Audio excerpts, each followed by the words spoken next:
Assalamualaikum warahmatullahi wabarakatuh. Salam sejahtera untuk kita semua. Bapak Ibu yang saya hormati, saya akan menyampaikan materi mengenai triase dan pengenalan dini pasien dengan SARI atau Severe Acute Respiratory Infection di fasilitas kesehatan tingkat pertama. Adapun tujuan pembahasan materi ini adalah menjelaskan prinsip-prinsip umum dalam mengelola pasien yang sakit kritis dengan infeksi pernafasan akut berat atau SARI.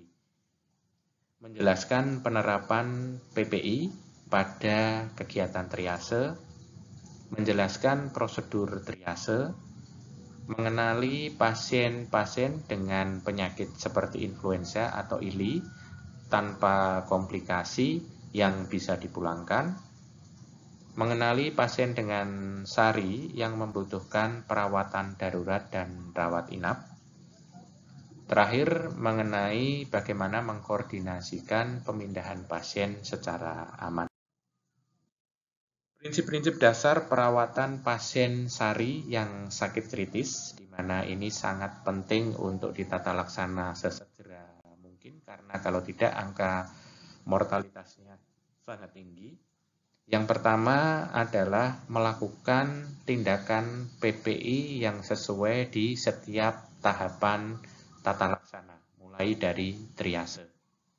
Yang kedua, mengidentifikasi pasien yang sakit kritis tadi seawal mungkin. Yang ketiga, pengobatan untuk etiologi yang mungkin mendasari kondisi SARI harus diberikan sesegera mungkin. Keempat, pengobatan terapi suportif berbasis bukti dilakukan sesegera mungkin. Kelima, memantau, mencatat, menginterpretasi, dan memberikan respon kepada pasien SARI yang sakit kritis ini dilakukan secara ketat. Terakhir, yang keenam adalah memberikan perawatan yang berkualitas. Ini akan menentukan outcome dari tata laksana yang diberikan. Bila dijumpai pasien yang diduga mengalami infeksi virus yang sifatnya emerging, seperti COVID-19 ini sebagai salah satu contohnya, segera informasikan kepada petugas kesehatan yang ada di Vaskes maupun yang ada di Dinas Kesehatan. 4 komponen yang harus dilihat ketika kita memberikan tata laksana kepada pasien yang dicurigai COVID-19 ini ada 4. Yang pertama, bahaya. Kedua, kecepatan diagnosa. Ketiga, pengobatan seawal mungkin. Yang keempat, pemindahan dari fasilitas kesehatan yang memberikan layanan pertama kepada fasilitas kesehatan yang memenuhi kriteria dan kapasitas untuk memberikan tata laksana pasien COVID-19 yang sakit kritis. Pertama harus dilakukan adalah penapisan berdasarkan riwayat epidemiologi pasien.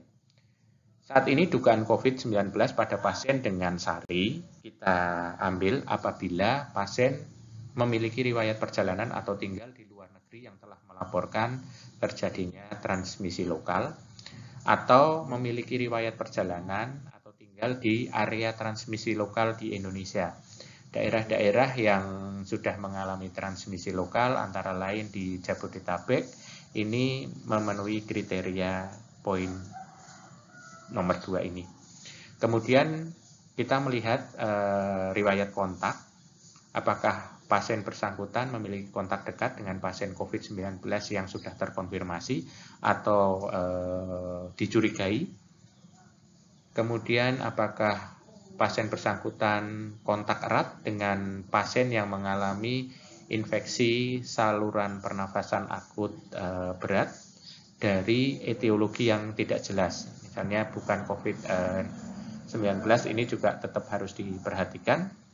Yang terakhir, apakah pasien memiliki kontak langsung dengan binatang hidup atau yang mati yang kemungkinan bisa menjadi penyebar dari infeksi virus yang emerging seperti MERS atau SARS. Misalnya ini burung, babi, atau unta.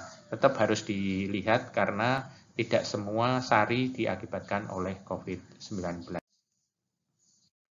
Prinsip dasar yang harus diperhatikan ketika memberikan triase pada kondisi infeksi saluran pernafasan apapun, ini adalah penerapan PPI sesuai standar.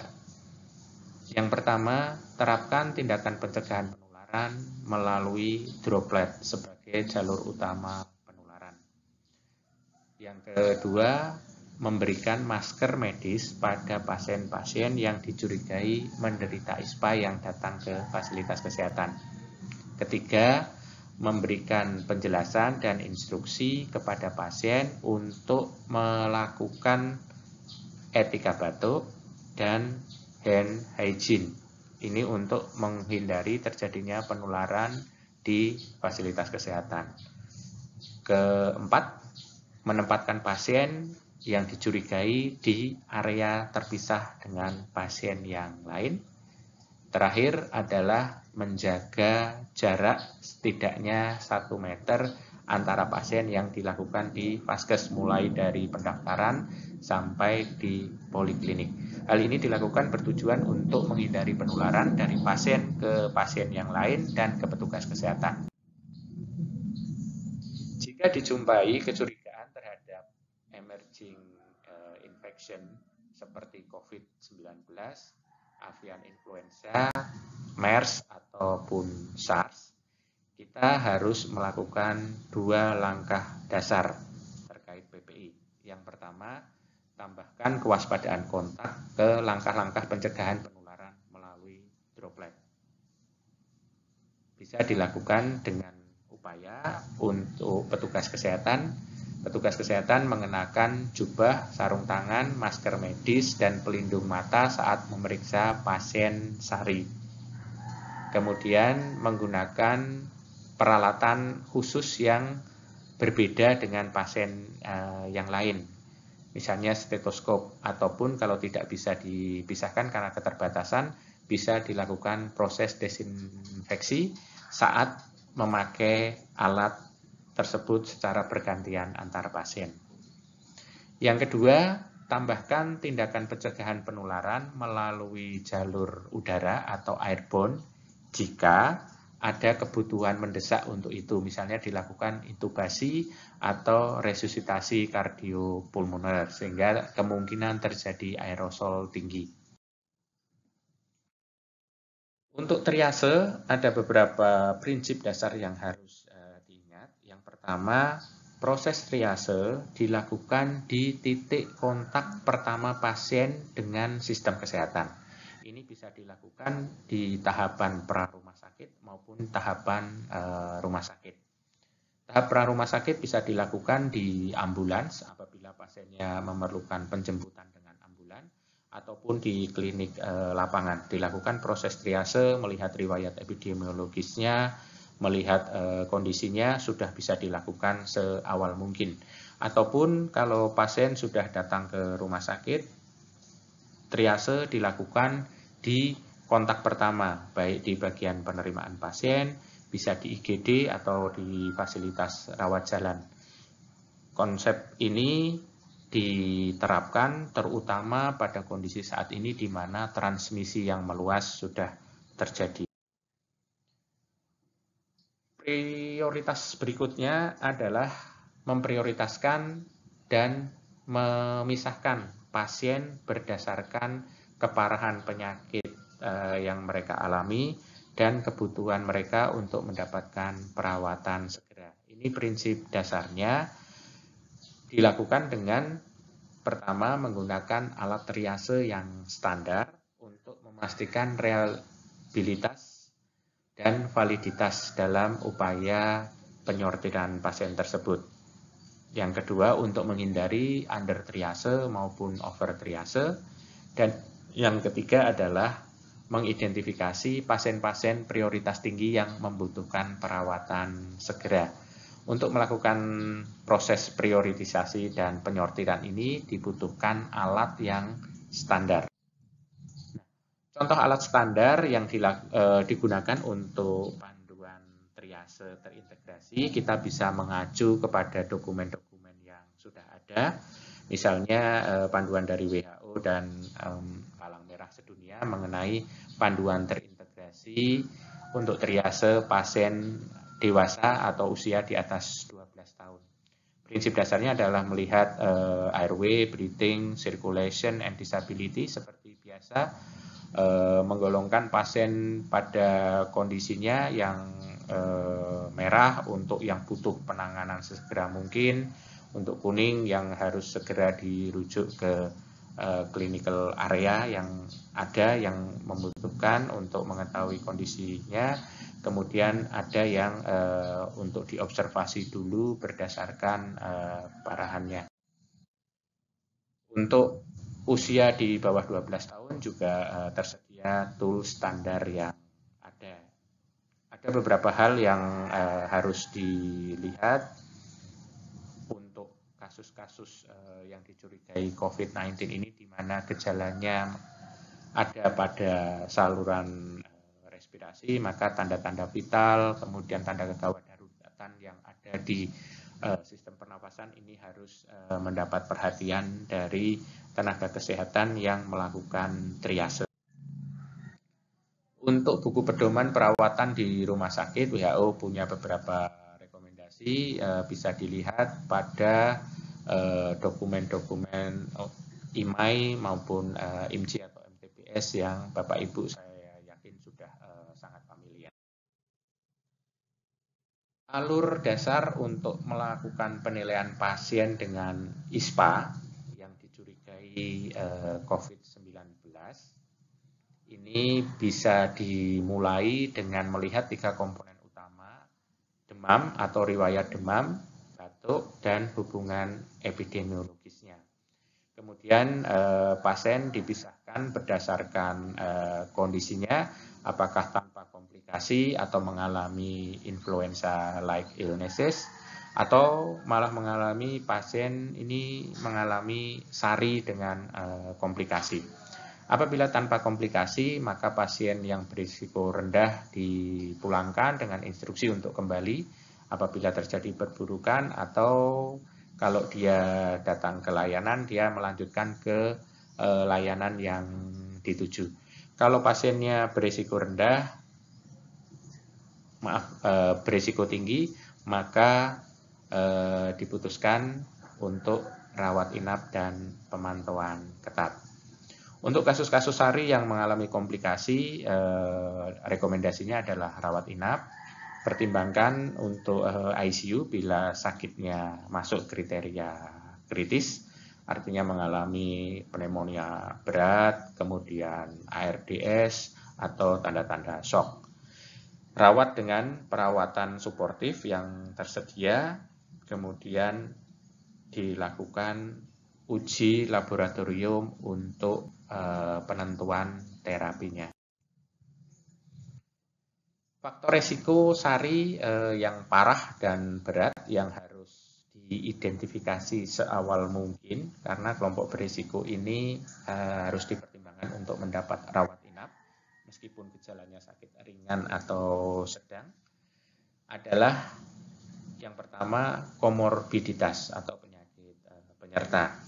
Pasien-pasien dengan penyakit kardiovaskuler seperti gagal jantung, penyakit paru-paru seperti asma dan COPD, penyakit metabolik seperti diabetes, penyakit ginjal, penyakit hati, hemoglobinopati, kemudian kondisi-kondisi neurologis kronis baik gangguan neuromuskuler maupun neurokognitif dan kejang, ini harus mendapatkan perhatian dan harus mampu diidentifikasi sedini mungkin.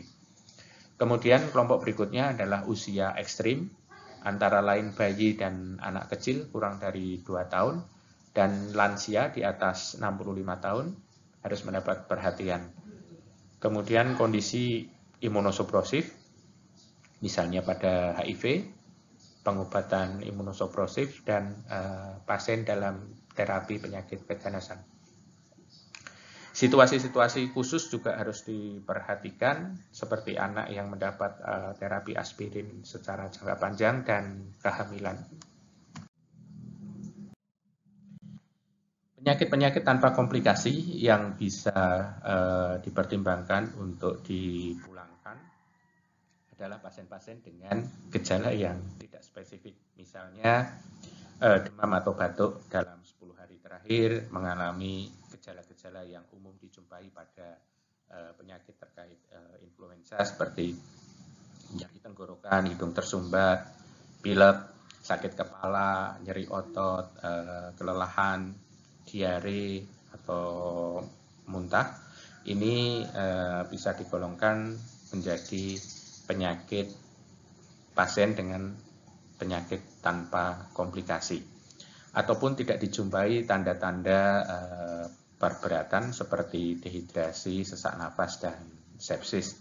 Pada kasus-kasus seperti ini, pasien memiliki resiko yang relatif lebih rendah daripada pasien-pasien yang mengalami komplikasi. Untuk gejala klinis yang menggambarkan SARI sendiri, ada beberapa hal yang harus mampu diidentifikasi secara dini oleh petugas kesehatan. Gejala-gejala klinis terkait SARI dan dalam hal ini terkait dengan COVID-19 adalah penurunan aktivitas, pusing, penurunan output urin, kesulitan bernafas, sianosis, produksi dahak atau sputum, nyeri dada, dan pernapasan bising atau mengi. Pasien juga mengalami kebingungan, lesu, lemah, kejang, dan tanda-tanda koma. Atau pasien mengalami demam tinggi yang persisten selama 3 hari tanpa ada tanda-tanda perbaikan. Anak-anak juga sering dijumpai dengan kondisi penurunan nafsu makan, diare yang berlebihan, dan muntah-muntah hebat. Hal ini harus diinformasikan kepada anggota masyarakat, keluarga, ataupun pasien yang terduga bila mereka memiliki gejala-gejala ini agar segera mencari perawatan medis. Gejala-gejala klinis yang lebih spesifik menggambarkan SARI antara lain gangguan pernafasan, di mana dijumpai pernafasan berat, nafas pendek, penggunaan otot-otot pernafasan tambahan, kondisi sianosis, mengi, kemudian pernafasan yang sulit, pasien kelihatan sulit bernafas. Kemudian dijumpai tanda-tanda ketidakstabilan sistem sirkulasi kardiovaskuler, terlihat dari refill kapiler yang tertunda, nadi lemah, ekstremitas dingin, output urin yang berkurang, dan tekanan darah yang rendah. Hal ini patut diwaspadai karena merupakan tanda-tanda shock. Juga dijumpai ketidakstabilan neurologis, misalnya perubahan status mental, kejang, pasien kebingungan, dan terlihat lesu. Juga kadang dijumpai kondisi pasien sangat iritatif. Dijumpai kondisi-kondisi dehidrasi parah, kelihatan dari mata kekung, cubitan kulit lambat untuk kembali, pasien kesulitan untuk minum, dan pasien kelihatan lesu. Semua responden pertama harus bisa mengenali tanda-tanda dan gejala gawat daruratan ini, kemudian menginisiasi perawatan darurat yang sesuai dengan sarana prasarana yang tersedia di masing-masing vaskes tingkat pertama, dan melakukan persiapan untuk merujuk pasien yang sakit untuk dirawat ke rumah sakit. Sindrom klinis yang membutuhkan rawat inap adalah pneumonia berat, sepsis, ROP dan tracheitis, dehidrasi parah, koinfeksi bakteri sekunder, dan eksaserbasi penyakit kronis, misalnya COPD dan diabetes mellitus. Perawatan pasien SARI saat berada di sarana kesehatan tingkat pertama atau pra rumah sakit, ada 4 prosedur dasar yang harus selalu diingat. Yang pertama adalah penerapan intervensi PPI setiap saat ke pasien-pasien yang dicurigai. Yang kedua, menyediakan perawatan darurat sesuai fasilitas dan sarana yang tersedia, dan mempersiapkan permintaan bantuan apabila dibutuhkan tindakan-tindakan khusus. Kemudian secara prosedural, melihat protokol layanan medis darurat yang berlaku setempat. Yang terakhir adalah mempersiapkan proses pemindahan yang aman ke rumah sakit dengan sarana isolasi dan kapasitas ICU yang memenuhi standar. Di rumah sakit sendiri, untuk perawatan pasien SARI di instalasi gawat darurat atau di kontak pertama dengan pasien yang dicurigai COVID-19, prinsip dasarnya menerapkan intervensi PPI pada setiap kondisi, setiap saat, dilanjutkan dengan pemberian perawatan darurat yang tersedia di UGD. Apabila pasien memerlukan manajemen lanjutan, misalnya untuk pernafasan, harus dipasang intubasi atau ventilasi mekanis, maka harus dipanggil bantuan dari bagian atau unit yang memiliki kapasitas untuk melakukan. Kemudian untuk tata laksana merujuk pada kriteria perawatan bangsal dan ICU yang ada di masing-masing rumah sakit. Yang keempat, mengatur prosedur untuk pemindahan dari instalasi gawat darurat ke bangsal perawatan atau ke ICU secara aman. Untuk perawatan darurat yang bisa diberikan baik di pra rumah sakit maupun di instalasi gawat darurat, ini dilakukan berdasarkan kondisi klinis pasien dan sumber daya yang tersedia. Ada 4 tindakan yang bisa dilakukan yang termasuk perawatan darurat. Yang pertama adalah pemberian oksigen, baik dengan atau tanpa dukungan ventilasi lanjutan. Yang kedua, memberikan atau membuka IV line untuk memulai pemberian terapi cairan bila pasien dicurigai mengalami shock sepsis. Yang ketiga adalah pemberian terapi antibiotik yang sesuai dengan indikasi sebelum dipindahkan. Terapi antibiotik ini diberikan untuk semua etiologi yang memungkinkan terjadinya SARI. Yang keempat adalah melakukan pengambilan sampel untuk pemeriksaan laboratorium yang sesuai dan pemeriksaan penunjang yang lain. Misalnya dilakukan swab untuk saluran nafas atas, nasofaring maupun orofaring, kemudian pengambilan sampel darah untuk kultur darah, pemeriksaan kimia darah dan pemeriksaan darah lengkap, dan pemeriksaan penunjang yang lain, misalnya ronsen dada atau pemeriksaan CT scan. Jangan menunda perawatan untuk menyelamatkan jiwa. Perawatan dini akan mengurangi angka kematian. Ini prinsip yang harus selalu diingat. Kemudian untuk pasien-pasien yang harus masuk ataupun mendapatkan perawatan di intensive care unit adalah pasien-pasien yang sakit kritis. Ditandai dengan pertama, disfungsi organ akut yang akan terjadi atau sedang berlangsung yang posisinya mengancam jiwa pasien. Yang kedua, pasien memerlukan pemantauan intensif yang berkelanjutan yang hanya mungkin dilakukan di ICU. Yang ketiga, pasien membutuhkan terapi intensif yang tidak dapat diberikan di bangsal umum. Misalnya, pasien memerlukan terapi oksigen melalui ventilasi mekanik.